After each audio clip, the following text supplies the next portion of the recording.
Hello, everyone. Welcome to our 19th session of the Light Body Manifestation Program.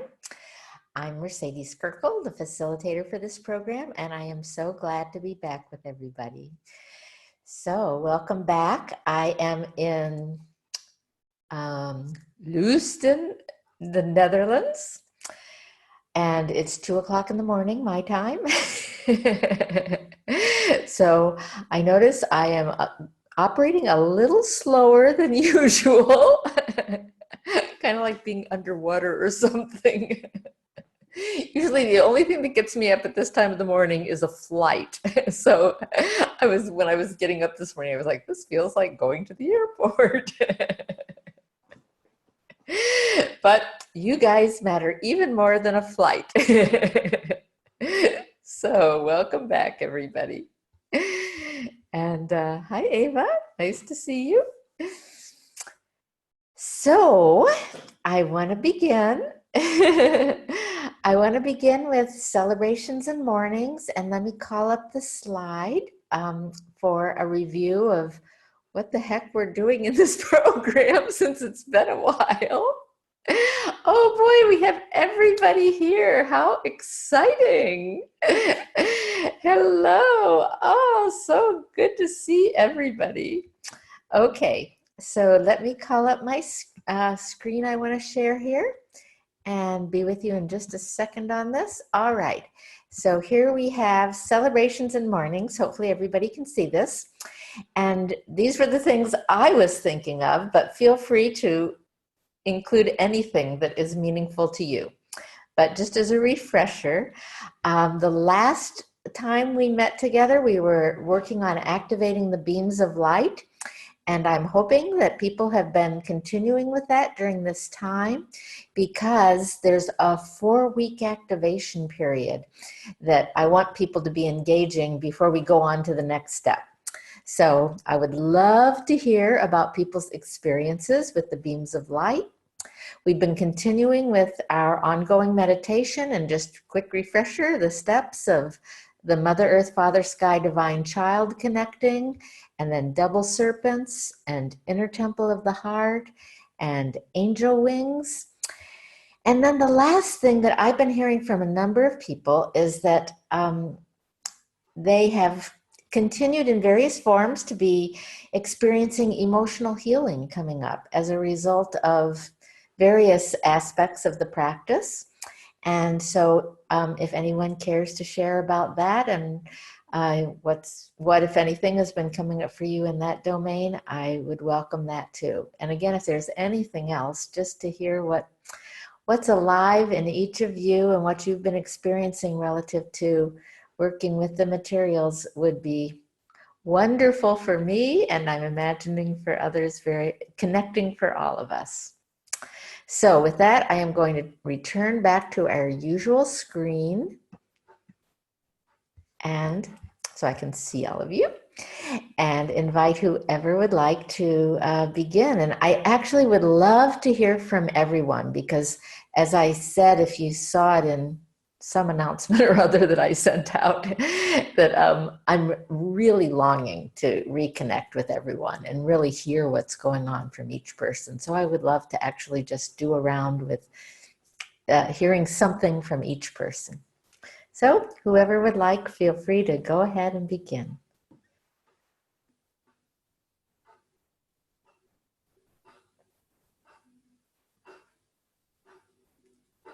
Hello, it's Jennifer. Hi. Hi everyone. I too have been longing to see all of your faces and hear everybody's voice and connecting. I've missed everybody.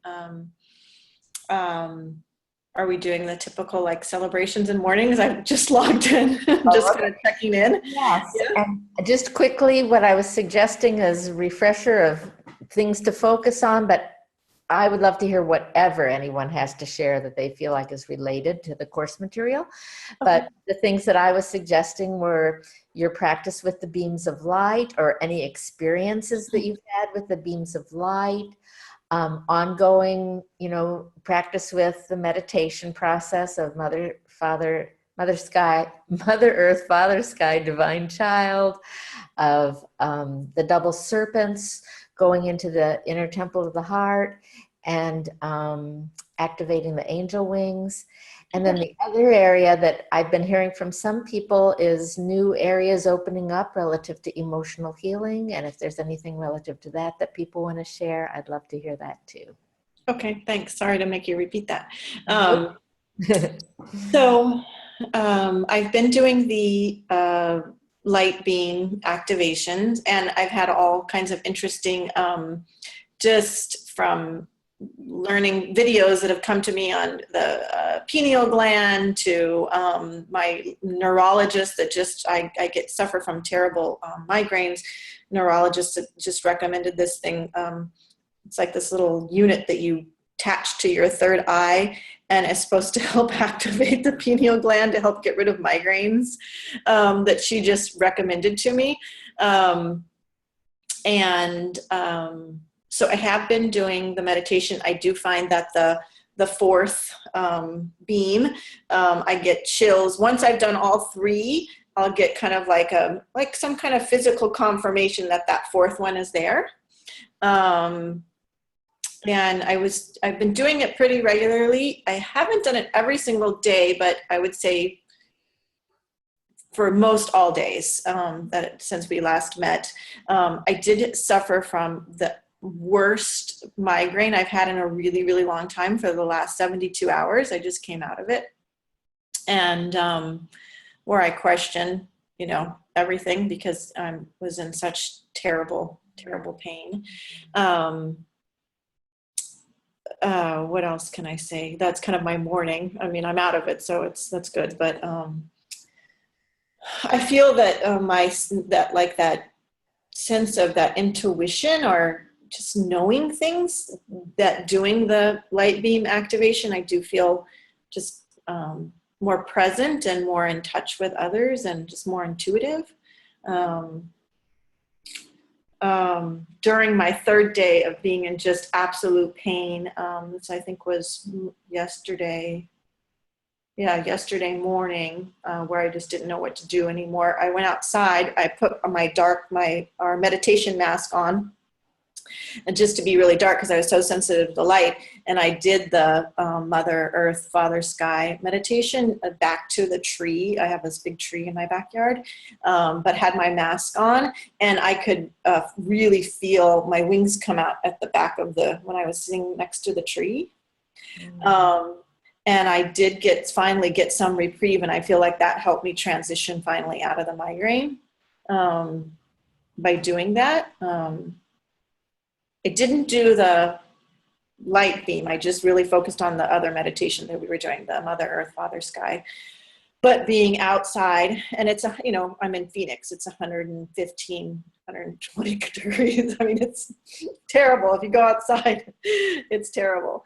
So I had to have my mask on, but it was a really interesting experience to be out in that full sun, yet with my mask on and connecting to earth and the tree. But like I said, the really physical sensation of those wings I hadn't felt since we had first done that meditation. And they were almost like I had to adjust it with how I was sitting with the tree. And what else can I tell you? I don't know. It's basically what I have to share.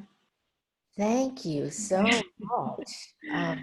I'm really sorry you've had such a hard time, and especially this last time with your migraine. I really feel sad to hear that, and hope very much that you get help in whatever form, and that I'm glad that you're doing well now. Thank you. I mean, I think that's the beautiful thing is I know it'll pass. And I also, I always reflect people that really spend their lives in pain. Like I just have this glimpse, even though it seems forever to me, that people live in constant pain. And, what that would be like. I don't know. I always think that one day I'll figure it all out and it'll go away, but it hasn't happened yet. And I'm so impressed that you chose to practice in the midst of such intense pain. And I love the idea that you used your eye mask, because I know that light sensitivity can be a really important factor, but yet that using your eye mask, you were able to go out and be in nature and ground actually against a tree. I'm just excited and impressed that you chose to do that, because I can imagine that being really helpful, you know, especially thinking about when I have a migraine and knowing what I go through, that I think that's really a wise choice you made. And I'm very excited to hear that it may have made a difference in terms of turning the course of, you know, how things were going. And I want to add, I think that I said this, but I just want to say it again, that the person who I learned this process from, specifically relative to light beams, was Drunvalo Melchizedek. And he specifically thought that the light beam process was helpful for headaches, and migraine headaches in particular. And so I would encourage you to explore that. You know, I hope you never have another migraine, you never have another chance to explore this. But if you do, I want to just open that up as one possibility. And what I would say is not to go through the full activation unless you really feel moved to do that. But I'm guessing at this point that's strong enough in you that you don't have to do that at that moment. And what you can just do, which is what I do as my daily practice now with the light beams, is I just go through mentally and with my intention, and I just focus on each beam one at a time and just I'm checking them, and I'm seeing, you know, do they feel strong? Do they feel like they're in the right place? The beams can slip. So one of the things I check for is that they're in the right place where I want them to be. And are they really shining brightly? Because that is an intentional thing, that the beams can dim and they can brighten depending on our intention. And so I make sure that they're fully shining and that they're in balance, that they're all, you know, happening together in balance. And he felt like that was his own experience of having a migraine and doing this. He felt like it was very healing for his migraine. He's recommended it to other people, and he says he's gotten feedback that it's helped other people with migraines. So I pass that on as a possible thing to explore to see if that might be at all helpful to you in the future. Yeah, thank you. And I think it's so interesting because I have done some research after you had mentioned something about that. And then, like I said, my neurologist just recently prescribed this device, which I just thought was interesting, this little electronic device you wear at night. And then, so I started doing some research, and there's this big connection between the pineal gland and migraines, research-wise. Like scientifically, which I don't know how much people have explored, but I think that definitely the light beam activation could help. So I'll keep you all posted. Yes, and I'm especially interested because I get migraines. So I would really love to, maybe you and I can have a chat sometime outside of class about this. But in the next few sessions, and especially the weekend coming up of August 5th and 6th, when we're going to meet on Saturday, Sunday, we are going to be doing a pineal chakra activation that I definitely feel affects the pineal gland. And that's part of the process of opening our brain core and the preparation for activating our Merkaba. So there's more to come relative to the pineal gland. And, you know, hearing that, you know, you're getting all this information from other sources, including, you know, one of the primary healers you're working with, that the pineal gland is important. I'm even more curious to see, you know, what continues to happen both with the light beams and with that when we go through that activation. So the last thing I'd just like to ask you before, and, you know, needless to say, we're doing extended check-ins today. So the last thing I'd like to ask you before we go on is, I'm guessing from what you said that you are feeling your light beams as being activated. And part of what I want people to be continuing to work on with that is, remember we talked, hopefully, If you don't, that's fine. This is a refresher that we talked about when you first activate the light beams. Lots of times they're not as they're dimmer than they will eventually be. They're not at full brightness, and they also can be kind of weak, and they can even be kind of like floppy. And part of what I'm asking for people to do as you continue this 4-week process of really bringing them to full activation is that you have the intention that the light beams get stronger in terms of the actual beam of light, sort of like a flashlight, going from low beam to high beam, that really gets stronger, and that they become straighter, so that they're strong also in terms of not weak and floppy. So I wanted to see if you have been, and including that and what results you've seen from that. Yeah, I definitely think that they're getting stronger. I mean, I think by asking it's really amazing, right? When you ask something to grow or to become stronger. And then I even feel like I think it was one of the more recent times that I did it, where I actually kind of had to like adjust my hands because I really felt like the beam was a pretty good beam in my hand. Right. And also like the pulse points, like that pulsing, definitely is more apparent. Mm-hmm. And then, like I said, all the times pretty much that fourth one has come in. But I just think it's so beautiful that you can ask for something like to grow or to be there, and it happens. Awesome. I mean, And that's the beginning of the fourth dimensional manifestation process, is realizing that we're powerful. And when we ask for something, we can create it. And we're starting to do that, via our energy body. So I'm so happy to hear that. Thank you. So thank you very much for this very full check-in. And I'm really excited about what you're reporting. So thank you. Okay, who else would like to share, or who would like to share next? I'll go. Wonderful.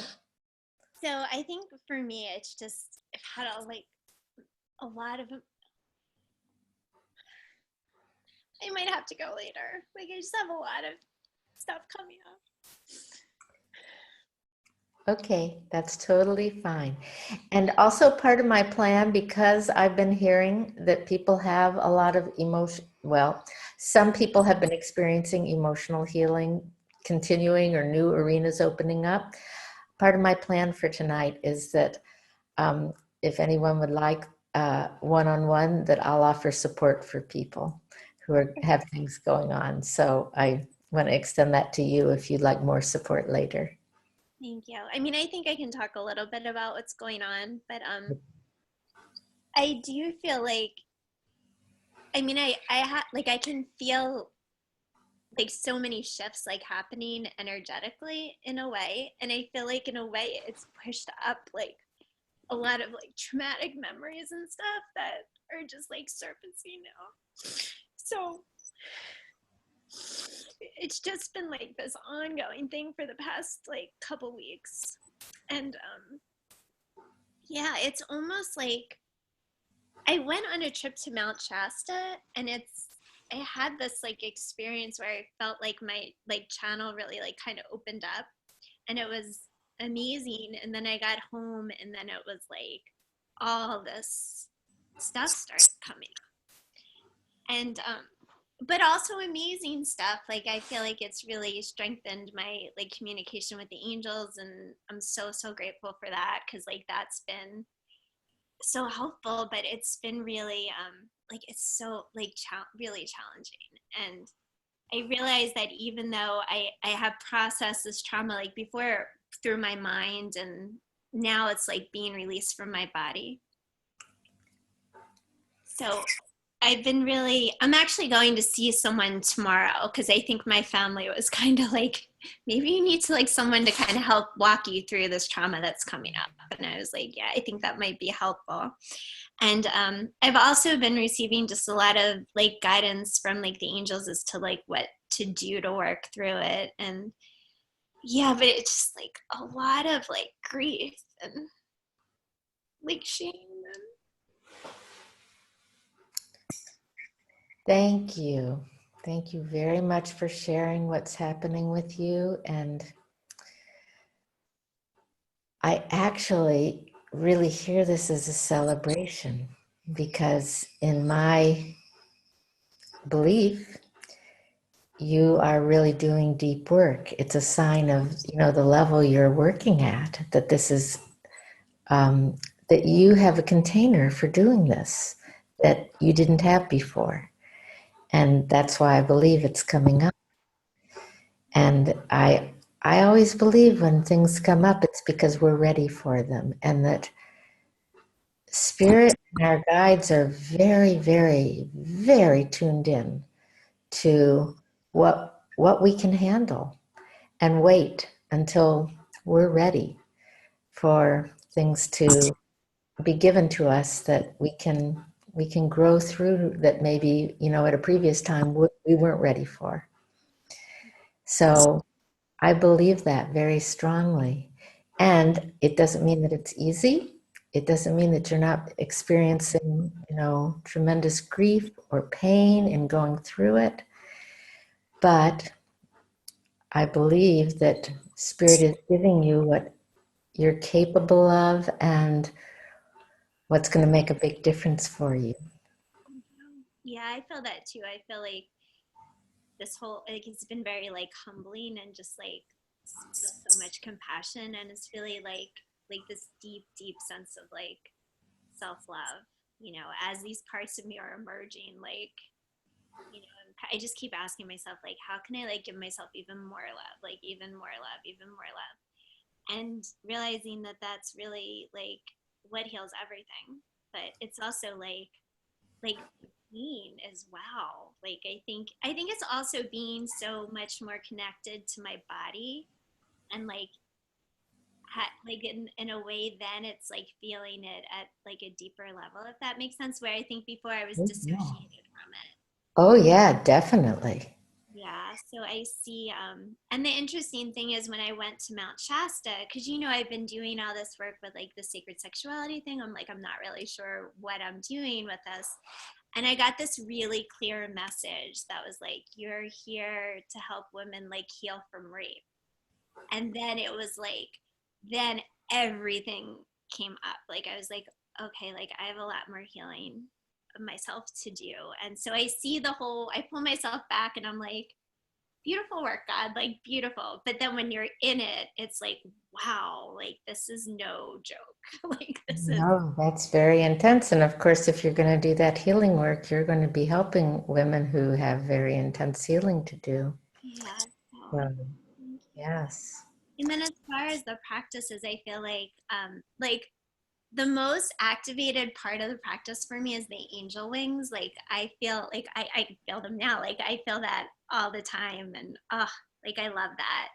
And with the late beams, like I do feel like they're getting stronger. Like I can feel them. Like even when Jennifer was like when you talk about it, like I automatically feel them activated.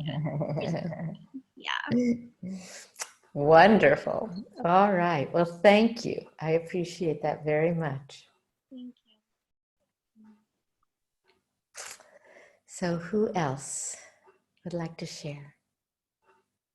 Hi, everyone. Nice seeing you. This is Maria. Hi. So for me, at the beginning, the beams of light was almost very cold, very robotic. It was like exercise that I was forcing myself to do. And I was waiting in a certain way, a sign like Jennifer felt, that this was the right thing, as I had felt before with the other meditations, with the angel wings and with the two snakes and everything. So to make it more personal, I've been combining the formation of the beams of light with breathing, and that has brought it to make it more mine. Yeah. And then the other thing was, I said, well, I can just trust the process, and you know, and it would, something will show up eventually. And I did, in the form of what you explained that the Mayans did with the teenagers, that with these beams, it was a way of balancing the heart and the mind. So in a certain way, the heart opened more and the mind was not so controlling all the time. So I took that as a good sign. And then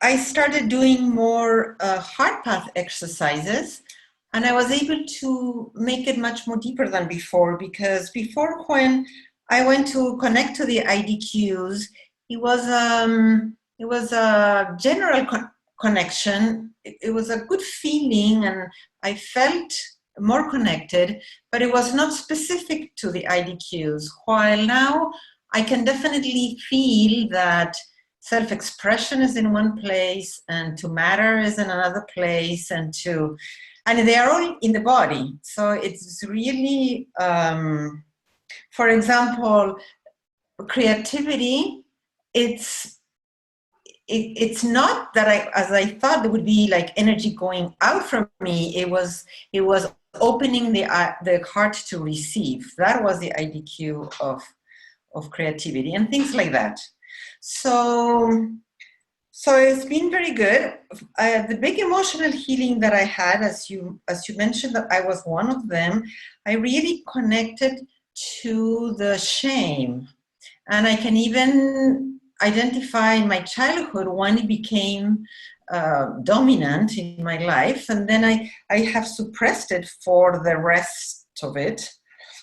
And the IDQ related to the shame is to matter, which for me, I feel it in my second chakra. That's where I matter. And so it felt like coming out of the closet, this connection to the shame.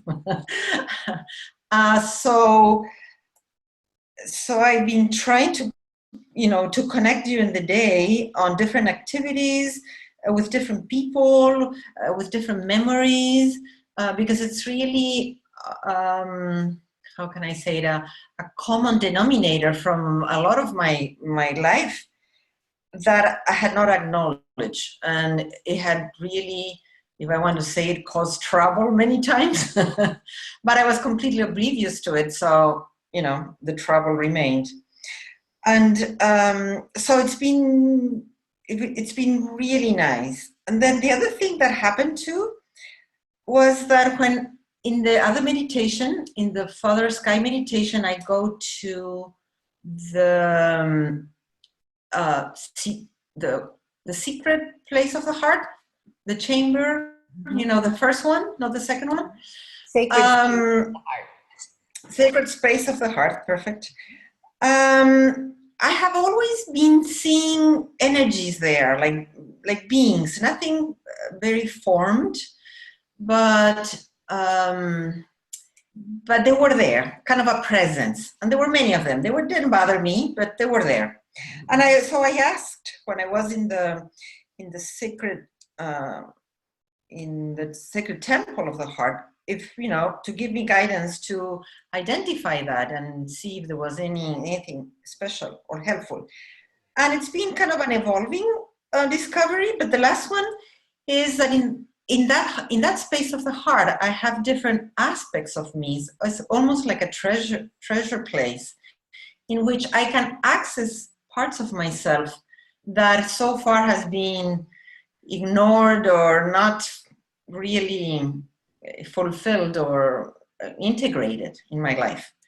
And these, in a certain way, I see it, that so far I had been concentrating on everything that goes wrong and how to clean it up and how to get rid of it and how to let it go. While this would be a different way of looking at life in which I approach an aspect in a positive way. So it's been these beams of light have been extremely helpful. Wow. I really celebrate so much that you shared. Thank you so much. And I want to say some things, and I hope I can remember because there was so much in there, and I had so many like thoughts coming up as you were saying it.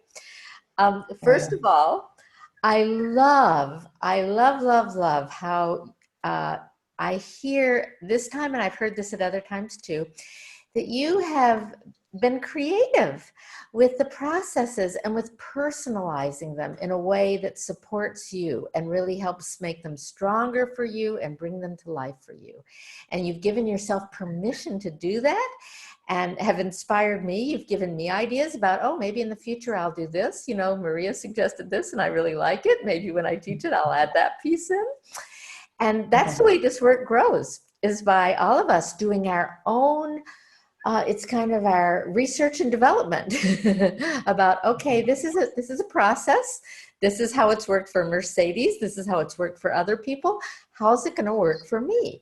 And it's not set in stone. It's an alive process. And so the way that you've given yourself the leeway to, you know, get your own guidance about how is this the best way to work for me and explore that and strengthen it. I just love that.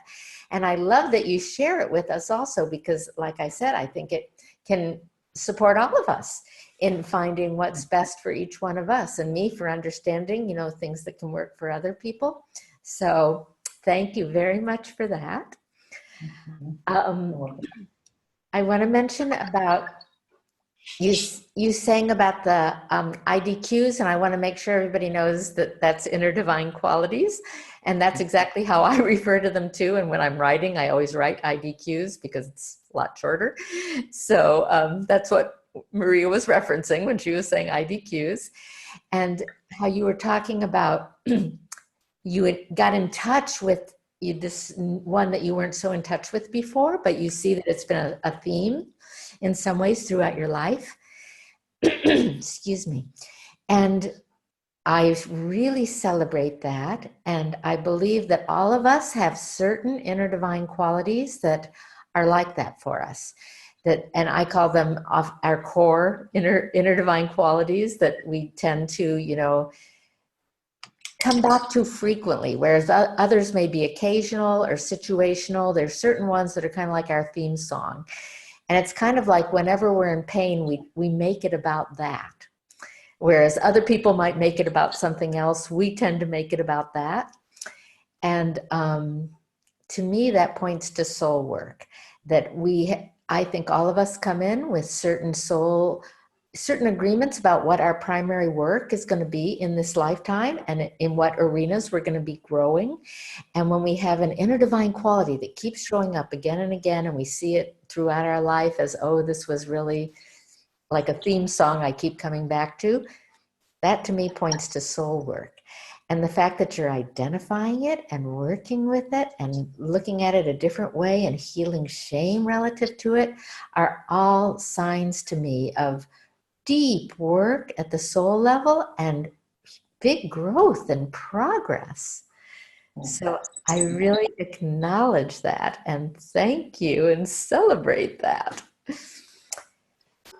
And along those lines, I just want to mention, like, as I'm hearing everybody's check-in and all the different things that are going on in different ways for different people, I'm noticing the vastness of this process that we're engaging and how not only deeply it's working on us in all different ways, unique for each person, but it's deep, but it's vast. We're doing big practices. We're doing big emotional healing practices, many of us, and really have the tools to do that at this point with working, bringing it through the feelings to the inner divine qualities, supporting it with our embodiment of, you know, ourselves and the energetic aliveness and presence.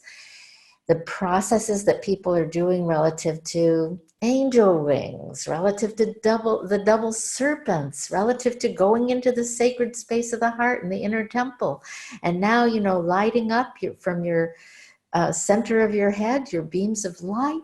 these are huge things. And I just want to acknowledge the profound work that I hear people doing in many ways, and how exciting it is to me, and how much that was a vision of mine for this group, that this would really be an advanced group doing, very real practice and very transformational practice. And then I hear your reports and it's like, it's exceeded whatever I was envisioning, whatever I was hoping, that you have so exceeded it. And I am you being all of you, I am so happy and so deeply fulfilled by the work that you're all doing and the results that I hear and what's happening in all different ways in your life. So that is a huge celebration for me. And I want to just underline it so that all of you can feel the incredible work that you're doing too, which I believe this is rare. I mean, this is profound work and really something to be acknowledged and seen and celebrated. So I wanted to say that. And then the last thing I wanted to just ask as a question of you, Maria, I'm thinking that I'm hearing that you found more of a connection to the beams of light, but I'd like to hear a little bit more about that and where you're at right now with connecting with the beams of light. No, they are strong. I can even be walking and say, where are my beams? And they show up. And I've been trying to see it in other people, but I haven't been able to. Keep intending that you can.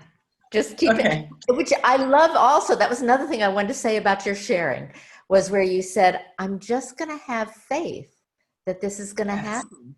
That is a huge piece of manifestation.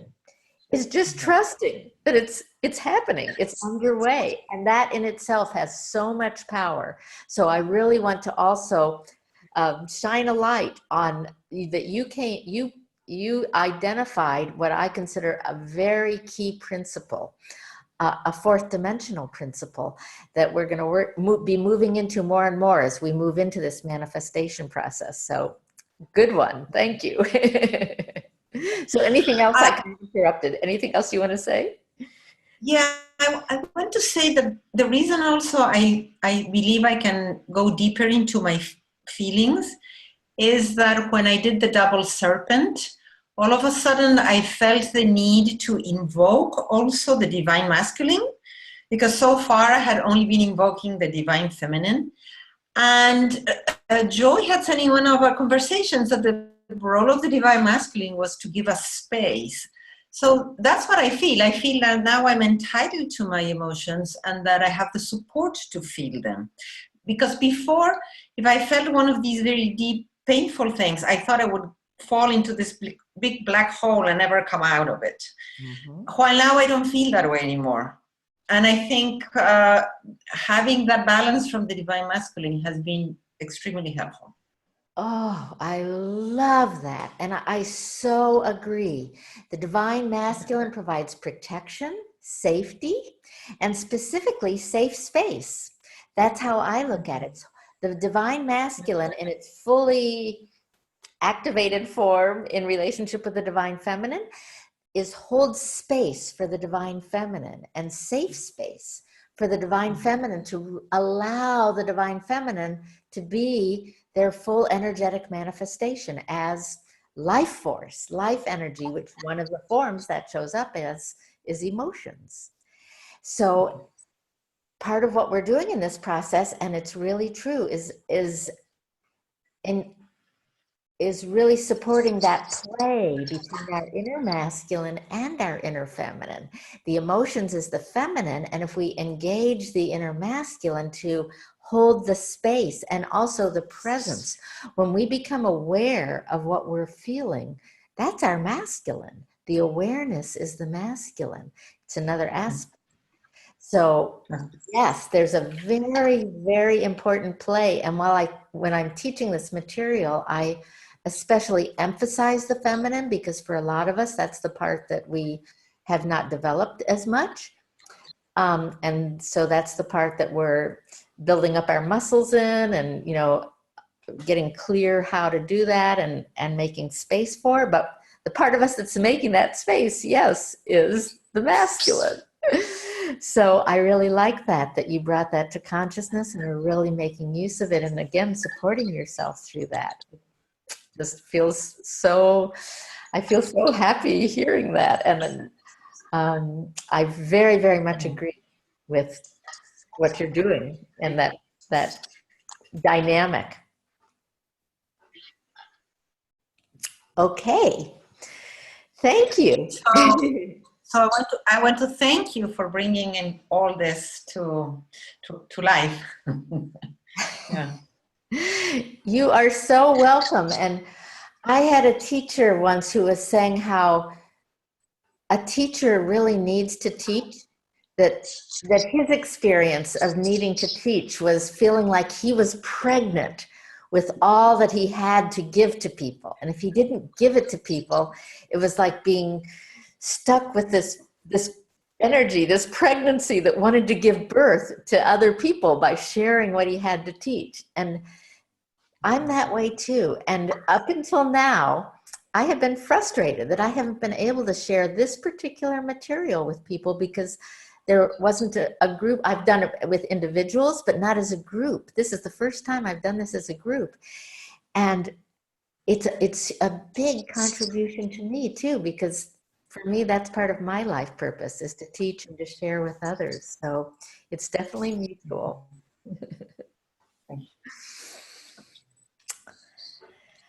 All right. Thank you. And who would like to go next?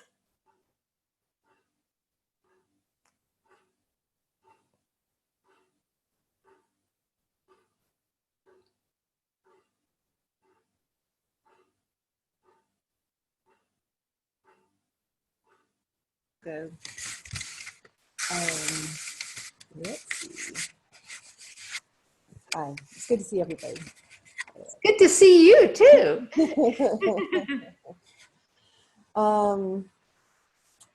So let's see. One of the things, I'll start with this. A lot has been going on for me as well. I'm not sure I'll be able to explain it as well as everybody else has, but I'll give it a shot. So one of the things that when I was doing the beams of light, that I noticed is that while it was very subtle, I felt, I felt them, and I really didn't feel like I had any trouble, with making them grow, and they were there, and I did the 3, and the 4th one was there, and that's weird. I'm gonna get emotional again. Well, I got very emotional about it because the other practice for me has been, it hasn't been entirely like just rote, but it seems to have been, more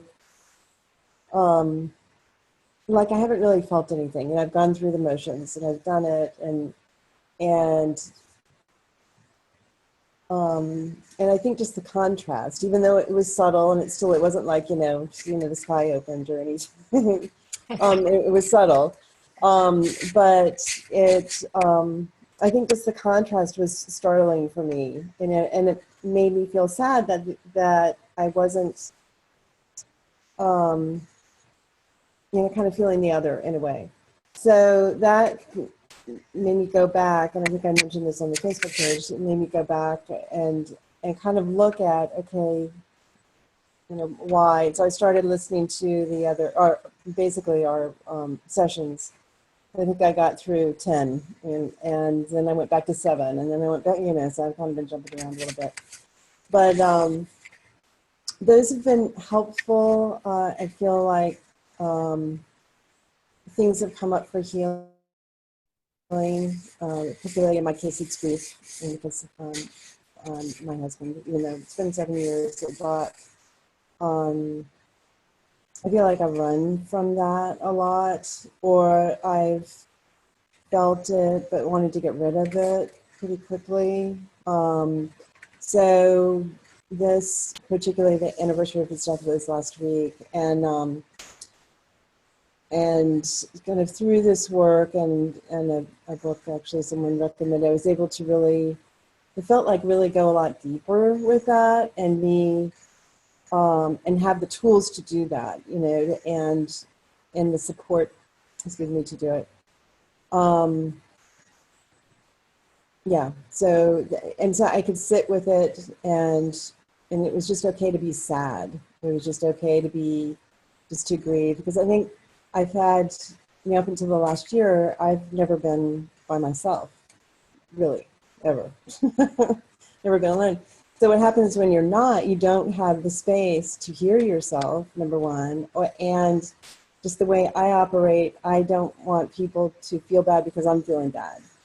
And so then you don't get the space to just be able to sink into whatever is going on with you, for me. And so, yeah, that's been pretty big. And then, yeah, just a lot of work around really listening to myself.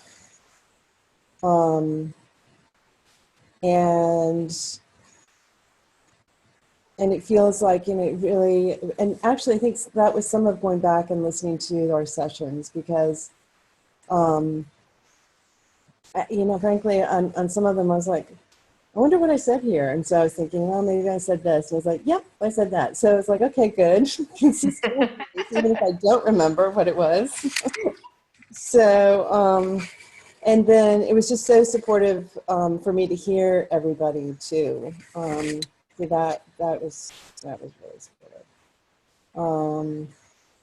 You know, just to have people that are going through the process at the same time, even though we're kind of on different levels, doing different things, you know, having different things come up. It's just so supportive to have a group that is looking this deeply. Yeah. So anyways, I really wanted to thank everybody for that. That's been very helpful for me. Wow, thank you so much. Woo, so much going on, and that I'm so, you know, so appreciating the ways that everybody is working with this and practicing. And again, I hear it again with you, Joy. Very, very deep work. And I just want to underline that I think everybody who's talked so far, in addition to feeling the practices coming alive, it's just as much bringing up more healing work, deep healing work, whether it's physical migraines, you know, or dealing with past traumas and deep emotional wounding and all sorts of things. And that's the way it works. That is very, very real.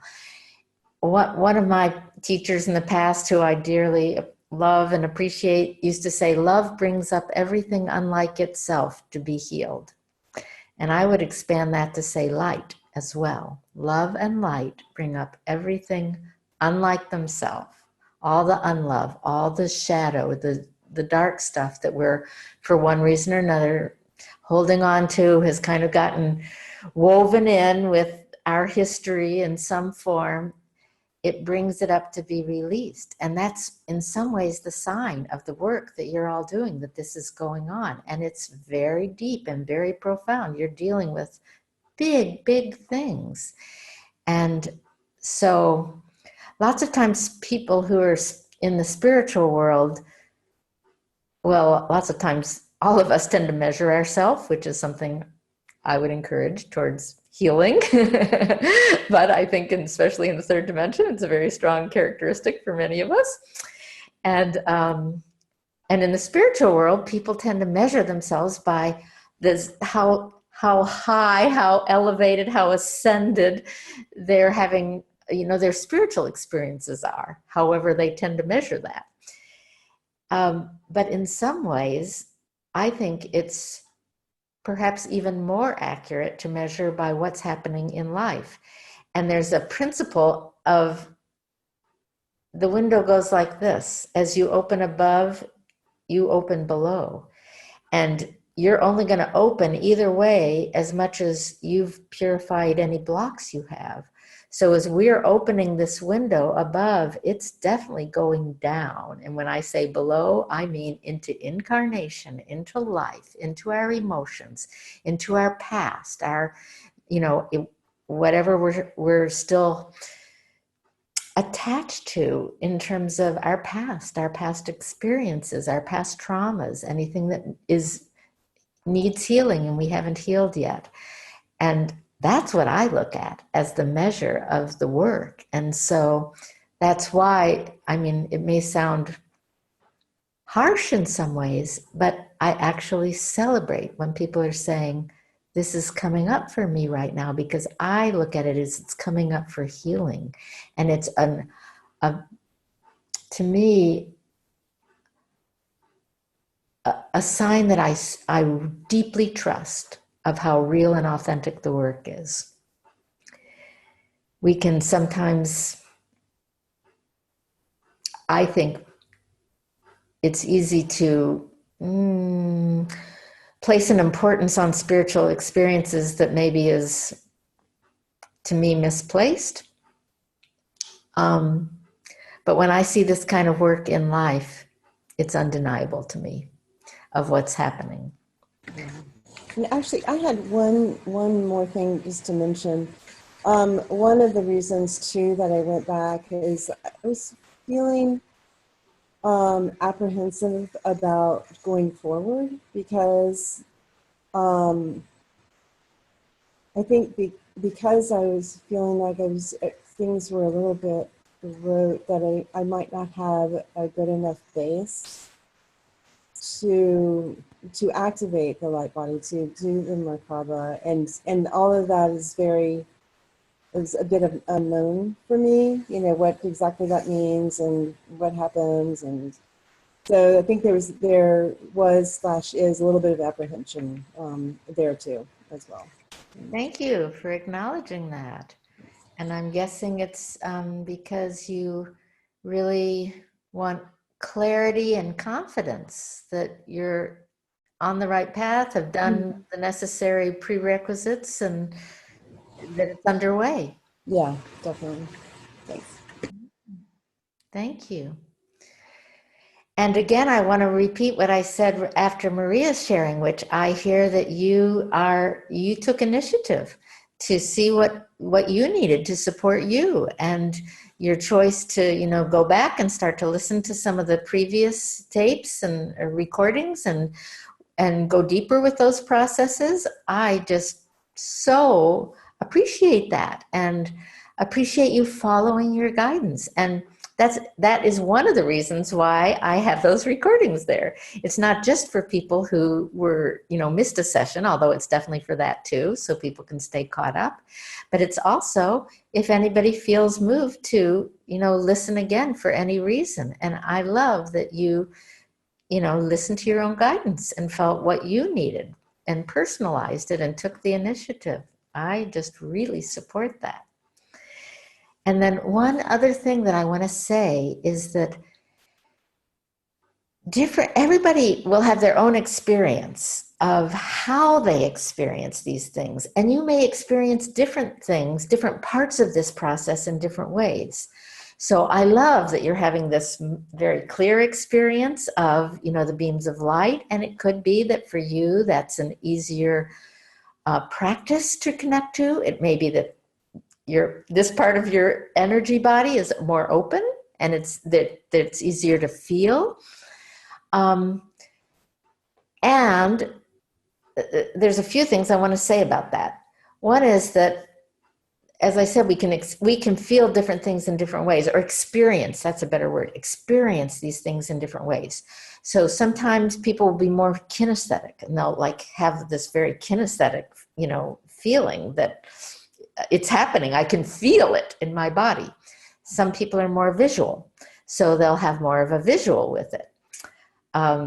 Some people are more intuitive, so they might not have a literal 3D kind of experience, but they have a strong intuition that yes, this is happening. It's possible that you may not have experiences at all, and it still can be happening. And I'm really glad that you're reminding me of that, because I think that's such an important point. Because again, you know, I think it's very natural to be apprehensive and want reassurance that this process is underway, especially because we're doing new things that can feel like uncharted territory. I'm not familiar with this. And so one of the ways we look for reassurance is, am I having experiences that validate that, yes, this is real?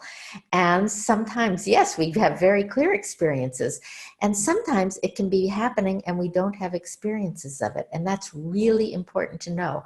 So it may be activated in your case, and it may be subtle. It may not be as strong as maybe some other parts, or it may not just be associated with experience, and you still could be having that channel open and working for you.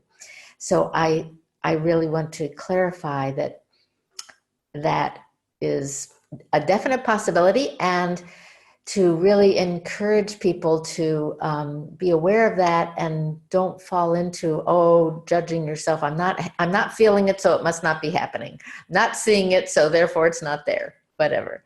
That's not necessarily the case. And this is where, like when Maria was talking and she said, I just had faith that this was going to happen, that can be so supportive, especially in those times when maybe we're not having an actual experience, but it still can be happening. And so I think that's a really important thing to underline too.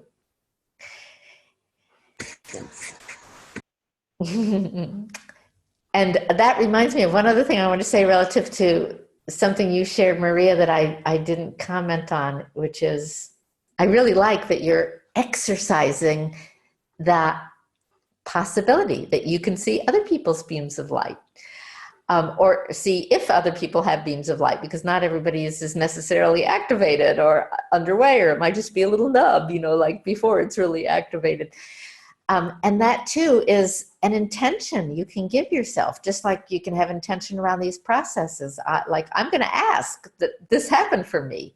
And again, really valuable to ask. If you're not sure, don't hold back from asking. Ask your angel, ask your guides, ask God, ask whatever is real for you. And I really support you in doing that. But you can ask for other things too, like, I'd like to see other people's beams of light. And I encourage you, if that's real for you, go for it and ask. And I did something similar when I was learning this process from Drunvalo. He said that he could see them just barely, that it wasn't strong for him, but he actually could. And he talked about that, and he checked out a few people and looked at theirs, and I thought, well, if he can do it, I can do it too.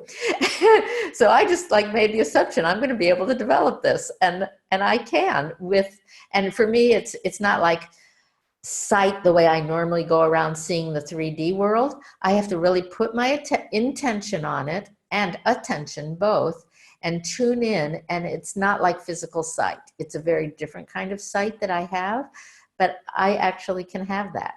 So I support anyone else doing that too. And the awareness that that's a possibility is part of our opening. So thank you for articulating that too. So with that, I think I'm complete up till now with all my comments. So I think we have a couple more people to check in, and I'd love to hear from someone else who hasn't checked in yet. Hi, everybody. It's Rajinder. Hi. Everybody had a good summer solstice. I know I did. I have been doing the beams of light pretty much every day. And when I do it in the morning, especially when I work, I notice that I have a softer kind of day. And, you know, even if I have to deal with intense stuff, I don't come away feeling wiped out. So that's a real plus. Yeah, really. And also starting to feel like I used to feel when I worked as a nurse before I became a nurse practitioner, where when I would go home at night, I would feel like I really did some service. Whereas as a nurse practitioner for about 10 years or so, yeah, actually more, I often feel like, I'm just kind of writing prescriptions. I'm not really doing any kind of service. So something's shifting. So that's good. As far as the practice goes, I had a similar issue like Jennifer. Like I had too much energy in the head and I had to ground. So that happened I actually got headaches probably 3 times. But when I did a grounding, actually outside grounding, then it was okay. And intentionally ran the energy through my legs like the tree, sort of like she was saying. I wasn't with a tree, I was imagining I was the tree putting my roots in. And so that took a lot of the energy down out of my head. I find that I have a strong sensation of the pulsating pineal and then the rays going out. And then a couple times really like bright pulsing light going out. So it's all it's cool. Yeah. Thank you, thank you, thank you. Really, thank you. And a preview of what's coming up. At the end of this 4-week period, we're going to be going into, like I said, that weekend of August 5th and 6th, we're going to be going into the real activation of the pineal chakra and connecting with the third eye. And I think that's going to be really balancing for this too much energy in the head. And it's different for every person. For some people, they're bringing energy to their head and growing it. For some people, it might be too much. And I think that's an excellent practice you're doing with the trees. Yeah. And the double serpent process too. I actually did that. Yes. And ran the energy all through the chakras, and that helped too. Yeah. Yes. Very balancing for the lower chakras and holding the grounding of this higher process. It's kind of like that's the trunk of the tree, and then this is the branches out here. Exactly. Eventually, and we're going to be getting to this in August,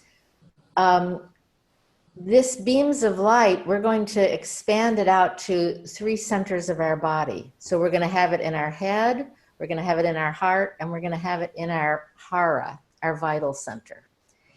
And and that will be another balancing of all of this. But we have to do it progressively. We have to start with just strengthening this and getting this solid, and then we can do the activation for the other centers. So if people are feeling like for now it's kind of too much or imbalanced, those are the practices I recommend for the time being. When we get to that part where we're opening the other centers, I think it will be inherently very balanced for people. I feel that very, very strongly, as part of my ongoing daily practice with this. And that was something that I added that was new, that, opened up for me on its own, and that I treasure as part of my practice with this. That's very balancing. So we're getting there, but in the meantime, these other things I think can be very stabilizing. Mm-hmm. Thank you. Yeah. And I would love to hear a little bit more about your feeling of service with the beams of light. If there's any more you can say about that, just to clarify how you're experiencing that, I'd love to hear that. I think it's kind of intuitive, like,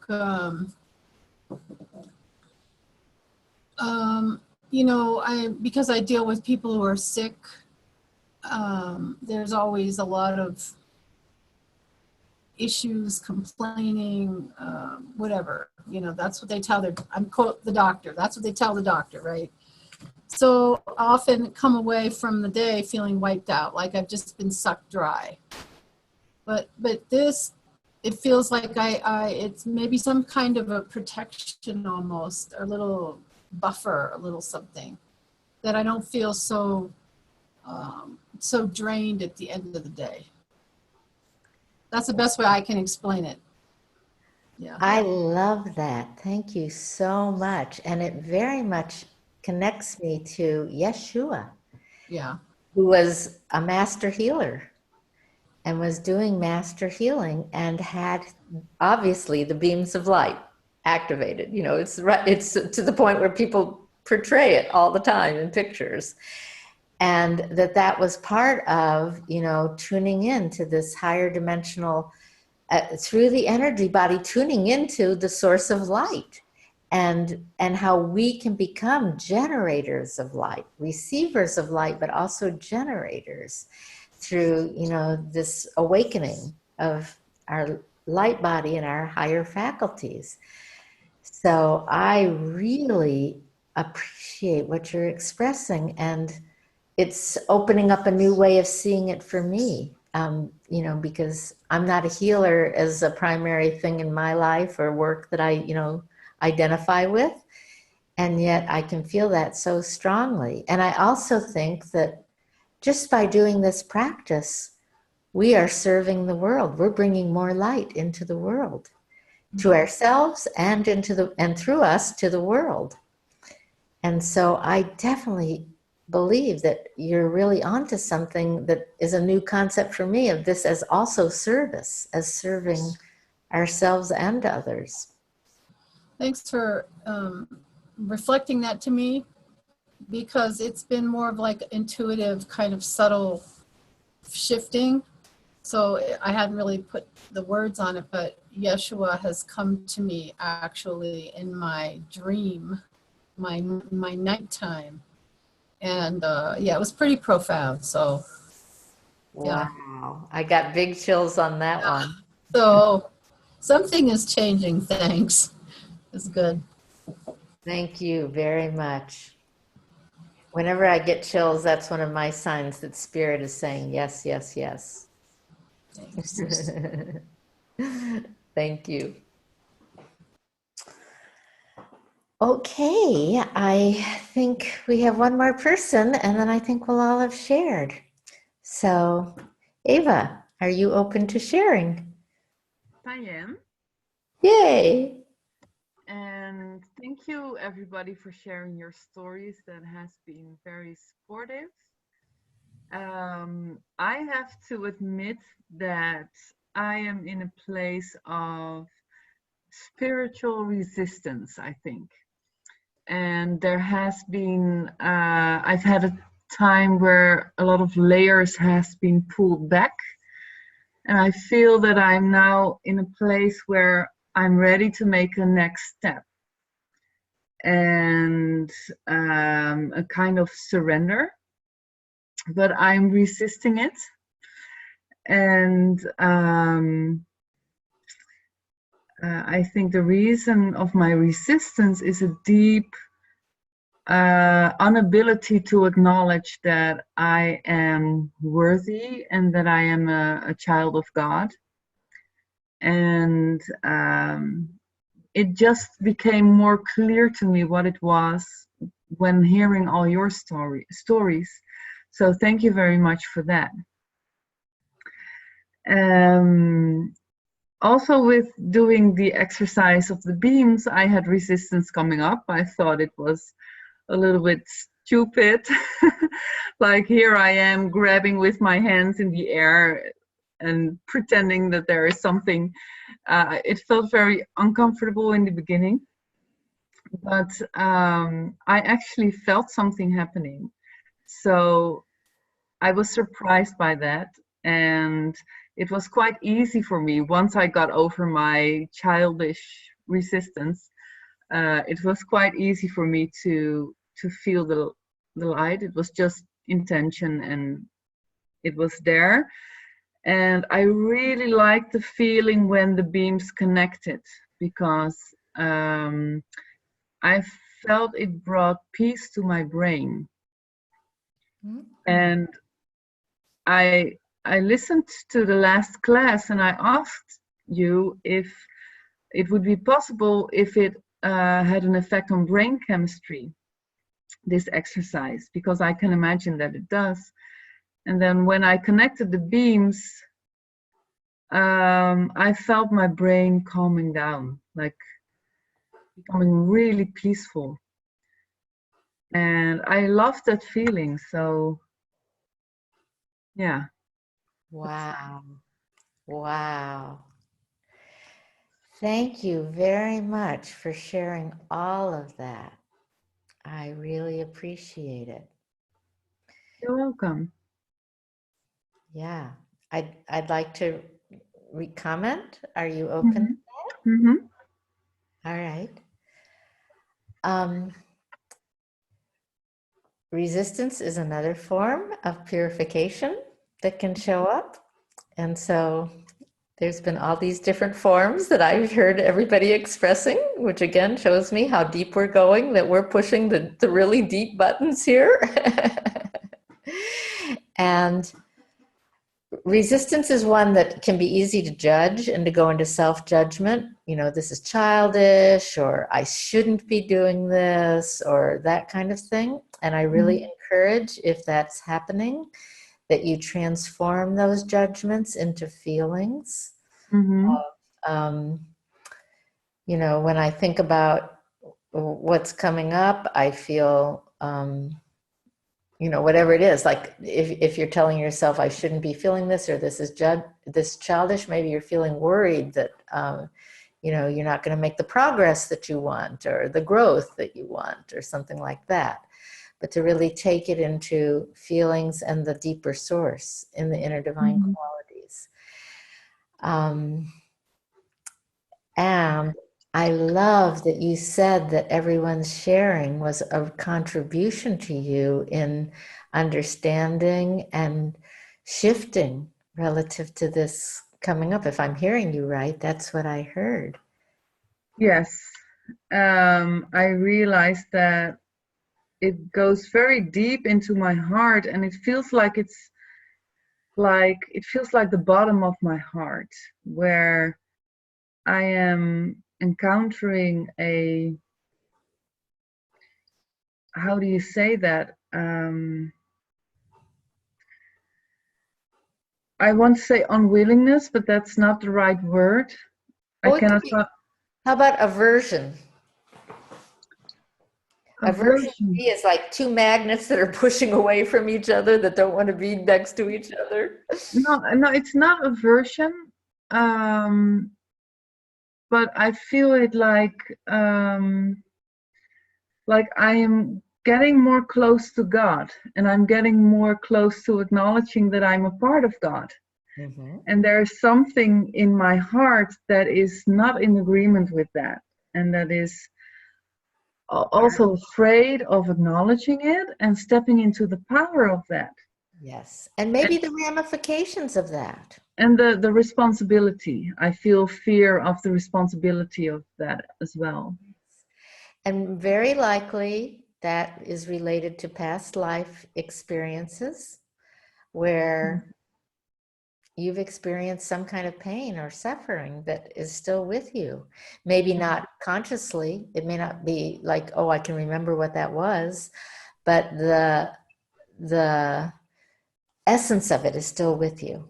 Like your being is still saying, don't go there. It's not safe. You're going to get hurt. Yeah. And yeah. that's really important to listen to, I think. And to not just override with, I should be going beyond that. Instead, really listen to what it's needing, because that's what it's really asking you for. It's needing more of something, more of some inner divine quality, which might be safety. It might be acceptance, like you don't have to do something you can't do, acceptance of just what is for you, rather than some expectation that this is going to mean you have to do something that you don't feel capable of. Well, to me, it feels like I'm slowly coming to the realization that I am a part of God, and that it brings up a deeper form of sadness, that the resistance, when I go there, the resistance turns into sadness, and I don't know yet where the sadness is coming from, but it doesn't feel that I'm pushing too hard. It just has been very uncomfortable to be in this state of resistance. But it feels like almost a birthing process or something. And yeah, I'm willing to stay with the uncomfortableness of it. But yeah, it feels like I'm in a deeper place than I've been before. So that is reassuring in a way. But it's also quite uncomfortable. Yes, and I'm imagining that you're exercising a lot of trust and what's often called faith to stay in that uncomfortability and trust that this Yeah. is going to lead you to something that for your highest. Yes. I'm aware that this can be a part of this process, so I'm willing to stick to it and sit it out, so to speak. Right on. Yeah. Right on. I really appreciate us going into more clarity about exactly how you're relating to this, because it sounds like you're right at that edge where you're honoring yourself, you're taking care of yourself, you're being compassionate and wise with yourself, both in terms of listening to what's going on and also in terms of making yourself available. So, you know, kind of right at that edge. And I couldn't ask for more. I mean, in terms of spiritual practice. And there are stretches where that's what it takes. It takes staying in what's called the fire of purification. Yeah, it feels like that, and it has been very much supportive of me and encouraging to hear everyone's stories, and really feeling like, although it feels so personal and alone, that everybody is going through, in some form, going through something like this. Yes, I so agree. And it's one of the things that I so love about our group and doing this as a group, because there is tremendous support in even ways that aren't rational to our mind, but it doesn't matter. It doesn't really have anything to do with the mind. We're all in this together, and we're holding that space, not just for ourselves. We're not just doing this isolated. We're supporting the group, all of us supporting each other in this by sharing, by doing our practice together, by opening together and invoking this for all of us. So I love that. And I love that you're, highlighting that aspect of what we're doing too. So thank you so much. And also I love that you thought the process was stupid. That you said that. And it can't be stupid. Like, what am I doing? This is like, oh, it's so weird. Yeah. I was later on afterwards, I was amused by that as well, because I felt really childish in a way. And it's not like being just judgmental to myself, but almost with crossed arms, like this stupid exercise. And no. And then I had to push myself to do it, and then I was very much surprised by what happened. Yes. And Yes. It was just part of my process that I'm in. That's right.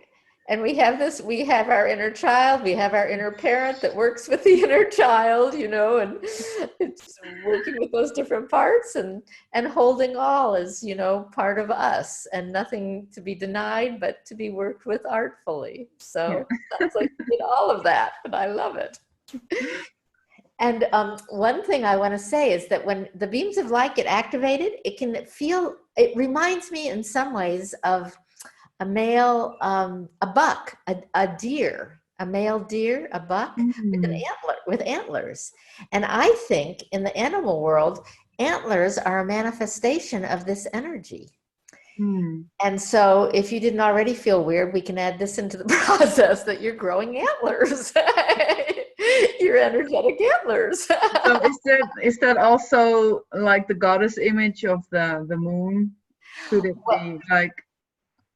Yes, and the moon in that that she has this. This is Hathor, who has this structure like this coming out, which is slightly different. But all of them, Isis too has the throne on her head. They're very much activated around their head and what's going on in their head and their energy body around their head. So I think those, yes, it's very connected to that. And those are symbols of what's possible when this field gets activated. And the unique avenues they were bringing in, the empowerments they were bringing in and holding in this field once it was activated. So yeah, I definitely associate that. So thank you. And when we're growing and doing something new, there is a way that it is like, being a child, experiencing things in a new way. And because we're already adults, that can be maybe even harder than if it happens when we're really a child. So I say go for it. Give yourself permission to be a child. and if that helps, great. Be a child. Be a child of God. So thank you all very, very much. I feel like this was really important and valuable and really a contribution to me, and I assume to everybody. So thank you so much. Can I say something real quick? Yes. Yeah, Ava, I just wanted to say thank you because it brought such tears to my eyes that I started the sharing and I just had this revelation about my migraines being this resistance to go deeper and just being a sign of that resistance. And then I wanted to say just this beautiful interconnected. Okay. You're okay. I think that really touched me when you said that. And I didn't realize how. Anyways, I just wanted to say that. Thank you, Ava, and then this inherent support and interconnectedness that we keep on mentioning that we all have. But even from I started the sharing, and then from each person, one other thing was that every time, the first time I did the practice, I stayed in a meditation after the light beams, and then this whole list of IDQs of present kind of affirmations came out that I wrote down after the meditation. And then every time I would do the light beam activation, I would read my list of affirmations from the inner divine qualities. And so that Maria had touched on, but Michelle had touched on something else too. I come from a whole a background, this current incarnation, of having gone through a lot of sexual abuse as a child. And I had a dinner last night after coming through this migraine where a group of female cousins came to me and we had dinner, and they said that they wanted me to help spread light on the generations of abuse that have gone into my family. And I could be at this dinner talking about my experience, and then the whole family opened up, and it was just absolutely amazing that this light spread, through generations of women in my family to help heal. So wow. Sure, those were 2 point things I wanted to get in. So thank you. Thanks everyone. So you are being healed, all of you, and you are also being the healers. And it's beautiful. And yes, you definitely, the healing that you do for yourself will spread far and wide, including in your ancestral line, and healing for all the people that you have connection with, whether it's, you doing specific work as a healer, or you just being a healing presence because of who you are and what you're doing. And I also wanted to mention one other thing, because I just had this vision that spoke to me after Ava's sharing, that I think I mentioned this, but maybe it'll touch something different for you now after having your experience of working with this for a period of time and starting, to have it activated. That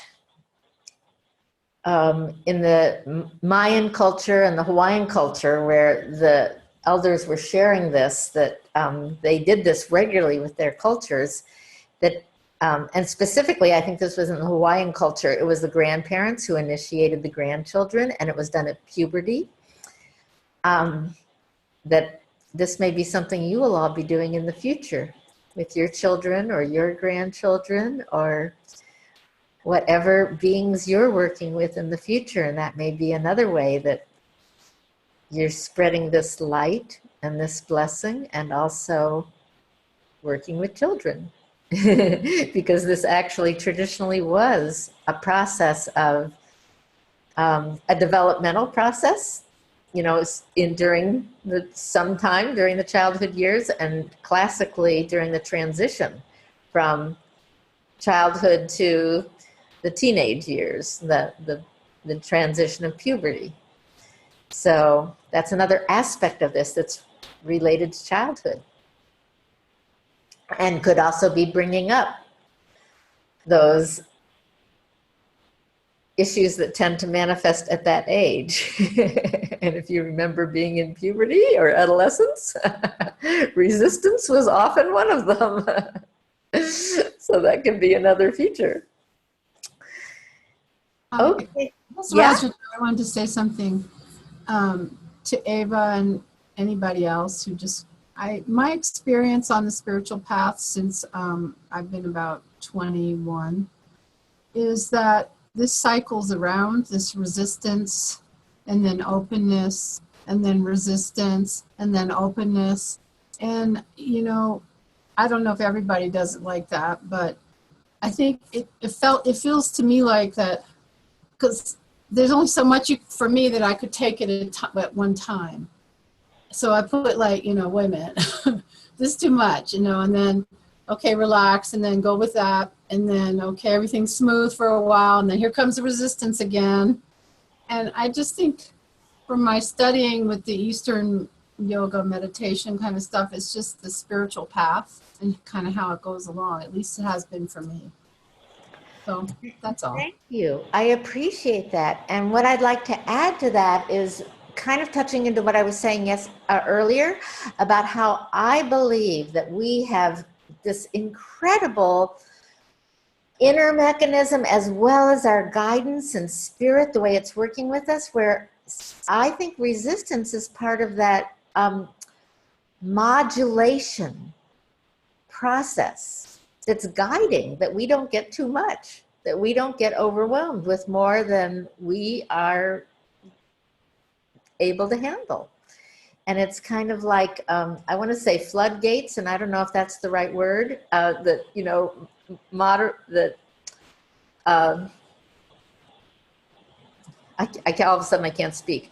It regulates the amount of water coming in or going out, and it's like regulating the amount of, spiritual energy that we're working with at any time, and spiritual material. It's not just energy, it's all the, levels that we're working on.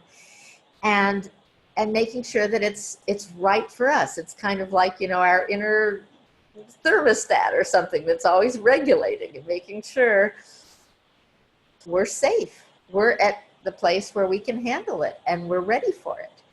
And to me, it's just a marvelous, amazing system.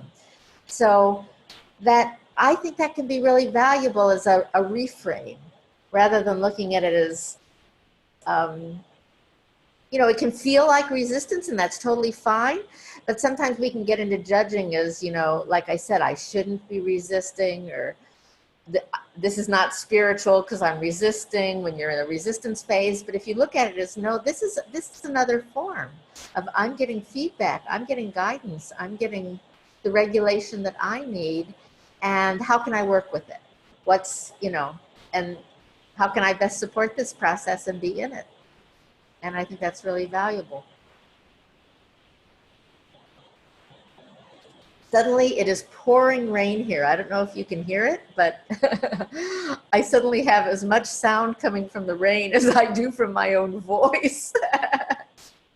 So I hope it's not. I haven't heard rain like this since I was in Hawaii. In Hawaii, a lot of the houses have tin roofs. And if you've ever heard a downpour on a tin roof, oh my God, you can barely talk to the person next to you and be heard. It's so loud. And I don't think I've heard rain like that since I was in Hawaii. So I hope you can all hear me. It's the reason I'm bringing this up, because I can barely hear myself right now. Hopefully it'll calm down a little in a few minutes. So I want to transition at this point, and I just have so valued this time and all this sharing, and I think this is so important and such an important part of our process. But I want to transition because there's a couple other things I want to do during our session tonight. And I just want to make a quick celebration. I'm so celebrating that I'm awake and here. I did not know how this was going to go tonight with me meeting with you in the middle of the night. And I'm feeling very happy that I feel very present and very enlivened by all of your sharing. So that's a personal celebration for me. Okay, so a couple practical things I want to say. Our next session is going to be this Saturday, and which is the feast day of Mary Magdalene, which is a very special day for me.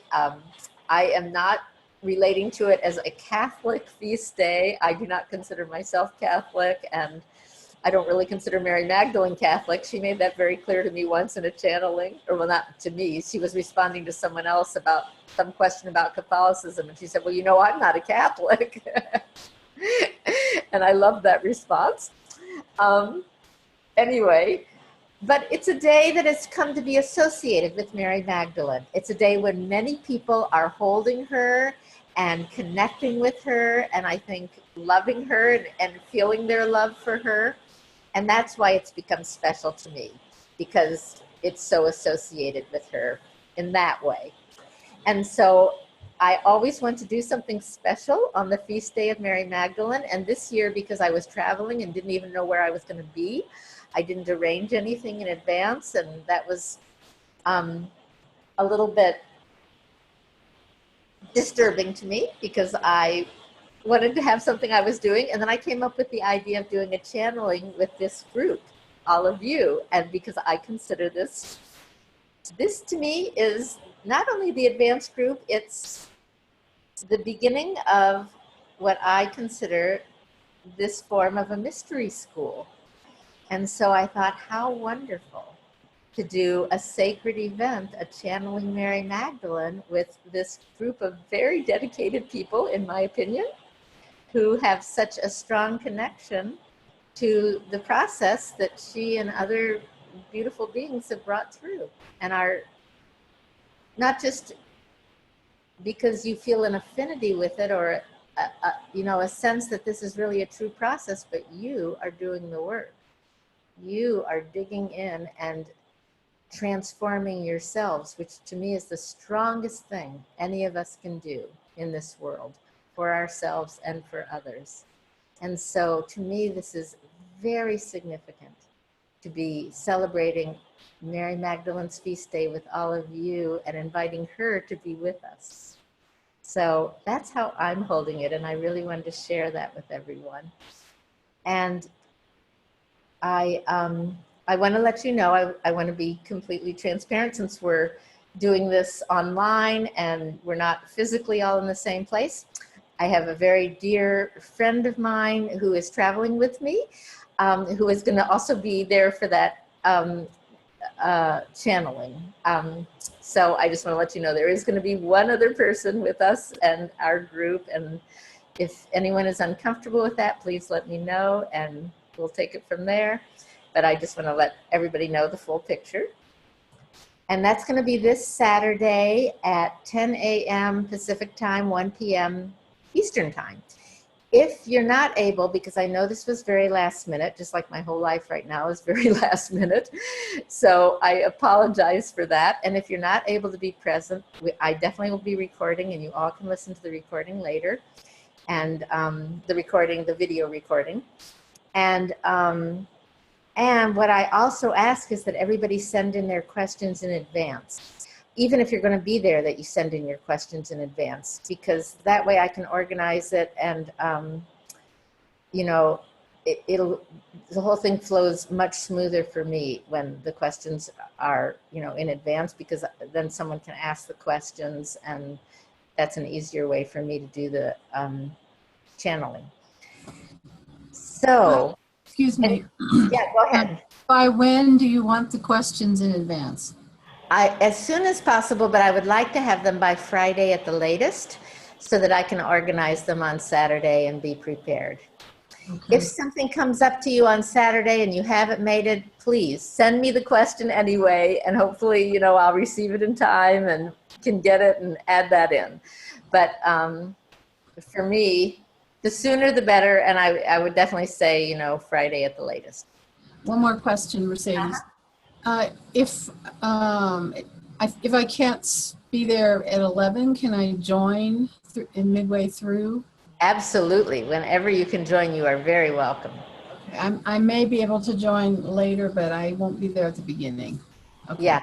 I will be doing a meditation for all of us of going into the fifth dimension. If you've done a channeling with me before, you're familiar with that. Mhm. But I would say, come anyway. Come and be with us, and it'll work out however it works out, and I'm sure it'll be fine. Any other questions about that? The question. I Okay. have one. I have another question, but I think it might be nice.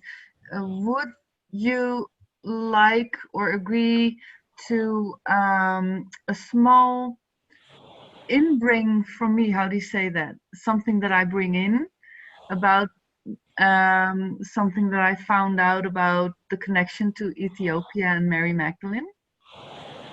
I say if that's in your heart and you want to express that, is you're asking about it, asking that as a question to Mary? Is that what you're asking? No, I'm asking it to you, like as a celebration to Mary, to share a little bit of her background. In the channeling?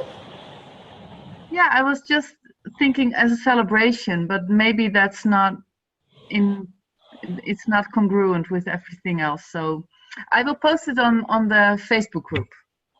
Okay, that sounds good. And if you have a question for her about that, I would say bring that to the channeling. Okay. Okay.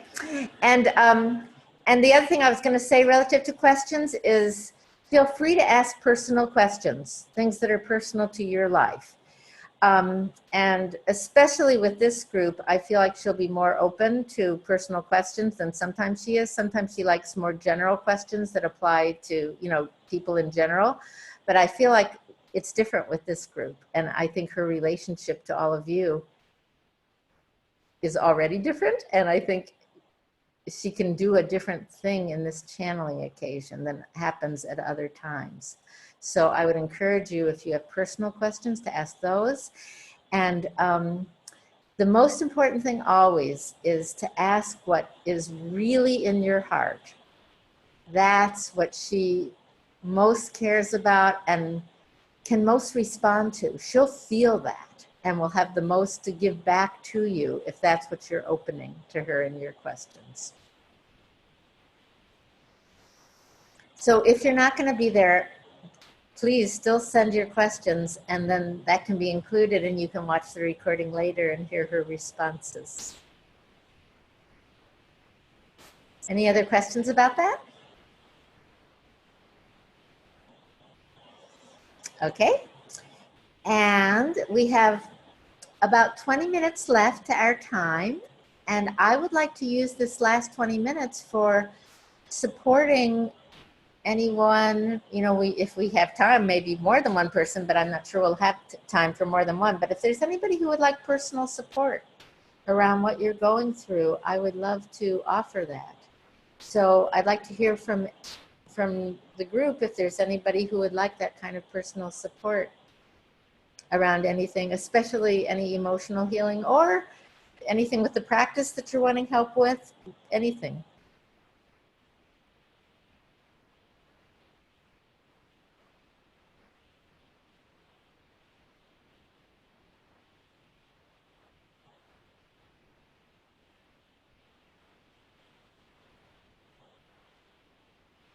Any takers?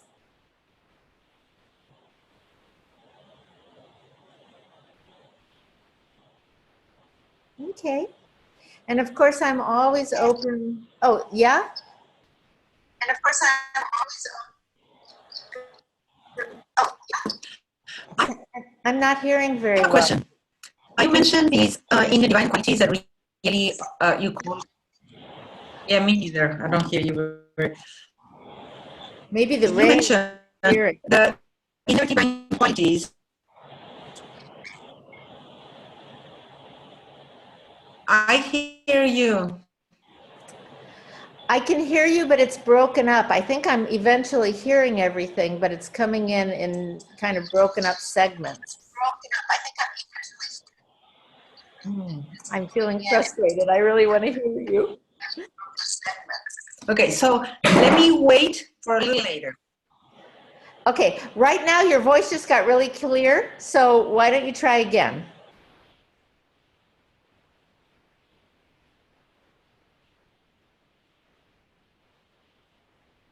Might want to try it without the video. Maria, you want to turn I have a off question the video and see if that helps? about the core inner divine qualities.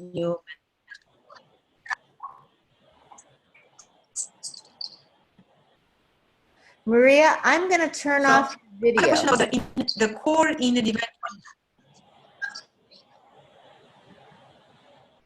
Okay.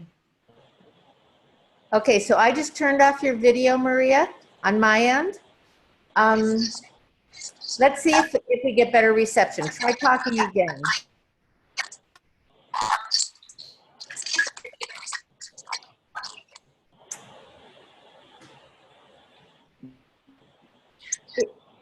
You know, you mentioned about the inner divine qualities. No? That's okay. is anyone else hearing her better than I am? So you're all having troubles. Okay.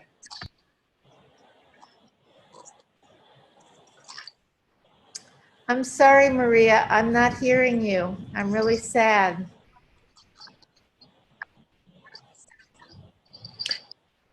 I turned on my video. Can you hear better? Yes. Okay. Woo. Good one. So you mentioned the core inner divine qualities. Yes. Yeah? Uh-huh. Okay.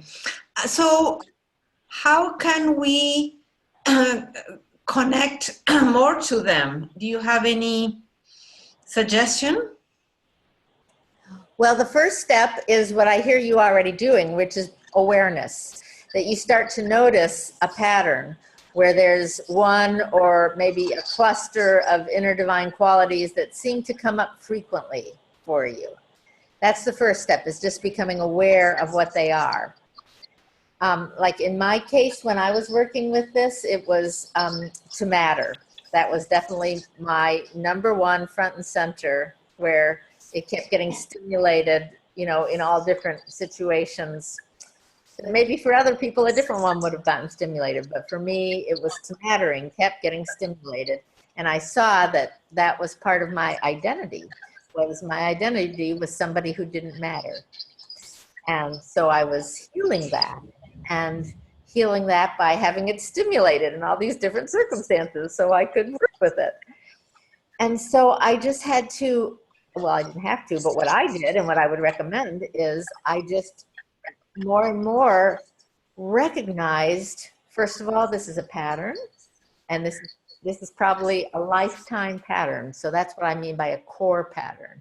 It's like, this isn't just a situational thing like, oh, it just came up in this particular situation like other inner divine qualities. It's something deeper that is connected to me in a stronger way, and then I'm connected to it in a stronger way. I keep calling up this inner divine quality as not being fulfilled in my case. So in my case, it was pointing to a weakness. I had a weakness relative to staying connected to the inner divine quality of mattering. So I took that on as a practice. And the practice was to keep doing the inner work of going inside and finding the place in me that knew what it is to matter, to be full in that. And ultimately, it was something that came from God. Ultimately, our sense of mattering comes from God. It can be reinforced by the events of our life, but like every inner divine quality, the way that we ultimately and even initially know it, the source is in God.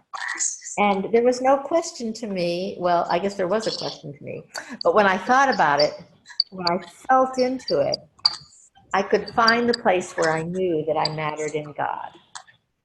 And that was what I needed to reinforce. It's like building up a muscle.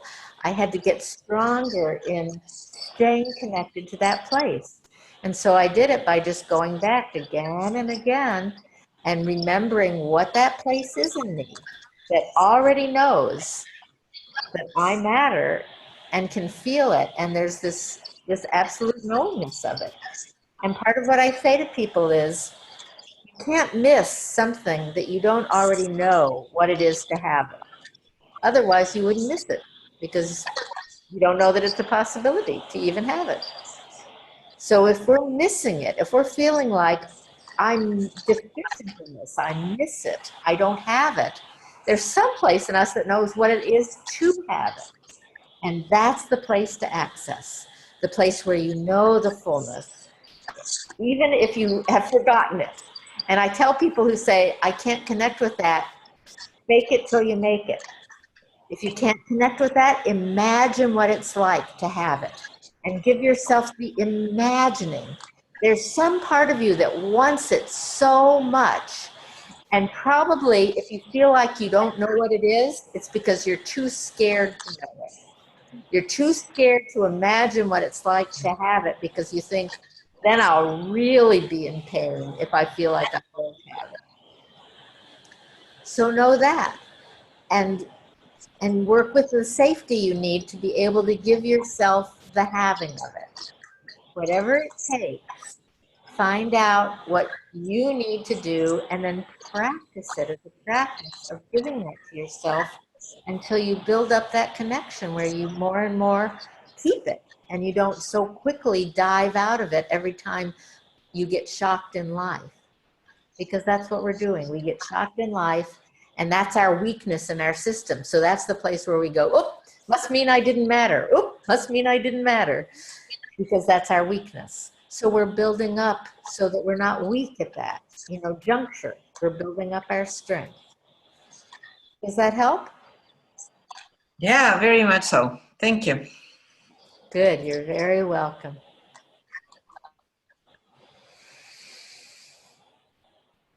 Any other questions or ways that I can help in any way?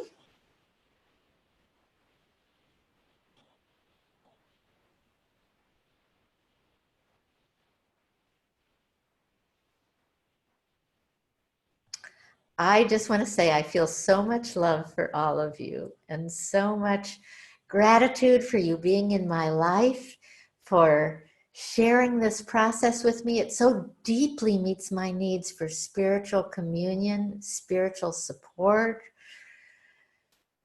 and friendship and joy, just to connect with you. Thank you so much. So I think with that, I'm going to bring up the slides about where we go from here. Yes, that's a very good thing, actually, that I want to do. So let me, I don't know about very good, but important to me. So I'm glad I'm remembering it. So let me do that. Let's see. Okay. I'm going to get this out of the way. I'm going to get rid of this for a minute. Hold on. View. Okay. So this is our schedule coming up for the next number of weeks. And I will send out a separate email, but it was really tricky. And, you know, it didn't work out perfectly for everybody. And I really apologize for that. You know, I really learned a big lesson about this because I had such heart guidance to do this thing of extending my trip in Europe and specifically in the Netherlands. And after I did it, it was so strong for me. And I just decided, you know, I really needed to do this because the heart guidance was so strong. But after I did it, I felt like I wasn't as integrated with my mind as I wish I had been. And I didn't see all the ramifications beforehand. Maybe I was so, the intensity of what I was feeling in my heart was kind of blinding me to everything else. But I didn't realize how complicated this whole thing was going to be until after I was already in it, of having changed my schedule. And part of it was changing our classes. And so I just want to really apologize that for some of you, I have scheduled classes when you may not be available and maybe you would have been available previously. And I really have sadness about that because including everyone is so important to me. So I want to tell you what I'm thinking right now. It's still not set in concrete. So there's still possibility of shifting if something better becomes apparent. But from all the feedback that I got, this was the best I could see at this point. So here's the plan. This Saturday, we're going to do the Feast Day of Mary Magdalene channeling. And we already talked about that and sending me your questions by Friday. Next Sunday, we are going to be doing a preparation. This weekend down here, the Saturday, Sunday, August 5th and 6th, I think everybody said they could make these dates, which I'm so happy about. And that feels so important to me because I feel like this is the most important process. And I specifically like doing it back to back with a Saturday, Sunday, because Saturday will be very specifically, you know what, I can't remember. I have to say, I can't remember. So, oh, I know. Saturday, we're going to be doing the first half of the activation, and Sunday, we're going to be doing the second half. And it's really nice not to wait a week in between those two parts because they really flow right one into the other. And I prefer not to leave you hanging, kind of with it halfway done for a whole week. So that's part of why I really like that scheduling of doing it on Saturday, Sunday, so we can get through the whole thing.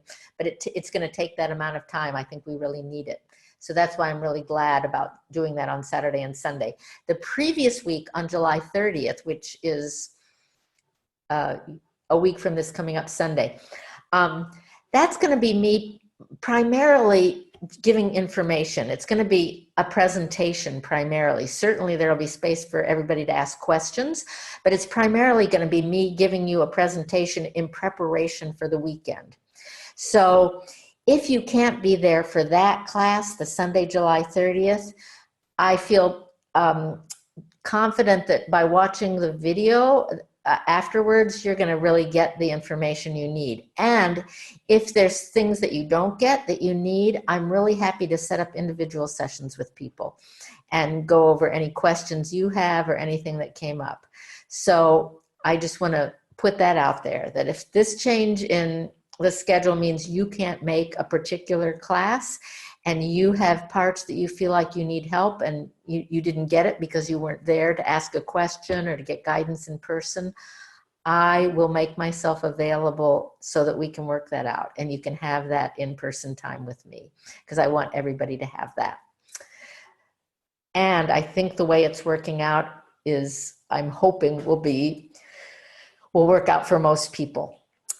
So that Sunday is going to be primarily a presentation in preparation of the information you need so you understand what we're going to be doing the following weekend. So if you can't make it on that Sunday, please do listen to the tape, the video recording, as early as you can. But I think listening to the video recording is really going to give people what they need too. The following week, the last one, Sunday, August 20th, it appears that most people cannot make that date. So there's one person I didn't hear from, and I think it's Jennifer. I still haven't heard from you. So, it would be helpful for me, Jennifer, if you could fill out that second survey, and then I'll have the clarity. What I'm thinking about doing for this one is having 2 meeting times and scheduling a second meeting time where hopefully I can catch the people who can't make it on this Sunday, and you'll be able to make the other one. So between the 2, people can choose one or the other, and one of them will work. But I'd like to hear back from you, Jennifer, to find out for sure what you can do before I schedule that. The good news is we have some time before we are at August 20th. That's about, a month away. So we have some time to figure that one out. But I just want to let people know that that one has not worked out the way that I'm satisfied with. So I want to keep working with that date. And then beginning on Wednesday, August 30th, we will be returning to our original schedule of meeting on the Wednesday evening time in the US. And hopefully that will ease up life for everyone, and you'll be able to make all of those classes. And we'll have 5 classes left at that point, I believe, until the end of our session, which I'm already starting to mourn because I don't want this to end. So that's the preview of what's coming up. Any questions about any of that? Okay, great. So let's go from there to suggested practices. Please continue with your beams of light activation, because there's a 4-week period where this is really stabilizing. And after that 4-week period, if you've done this consistently for that 4 weeks, it should be strong and it should be quite stable. So we initially did this on July 1st. So it's pretty much till the end of July that is the stabilization time. So I do encourage you to keep doing that. And again, if you have any questions, let me know, but it's what I assume you've all been doing all along. And then continuing with the meditation that we've been building, and that weekend that coming up of Saturday, Sunday, August 5th and 6th, we'll be expanding this to the next steps to include the pineal chakra, the third eye, and then going into our Merkaba. So lots of goodies ahead, but this is a good time to be getting real stable at what we have so far, so you're ready, however that shows up for you, of building on it. And again, it's, everything we've been doing, the Mother Earth, Father Sky, Divine Child, double serpents, sacred space of the heart, inner temple of the heart, angel wings, and then spending time with connecting with your higher self, or whatever other guidance you feel moved to do in the inner temple of the heart. And then the third thing here is just the weekly practice, just continuing the same of tuning into your experience of beams of light in whatever way you feel called to and is strong for you. Continuing to doing your healing work, continuing to have your weekly meeting with your buddy, and sharing your experiences around all of that. So, any questions about that? Okay, woohoo, we're right on time at our ending. And I get to go to sleep again now. So, thank you all again. Let's unmute ourselves, share a goodbye, and hopefully I'll see as many as possible on Saturday, the following Sunday, and then the weekend after that. Bye. Bye. Bye. Bye, everybody. Bye. Bye. Bye. Bye. Okay, bye-bye.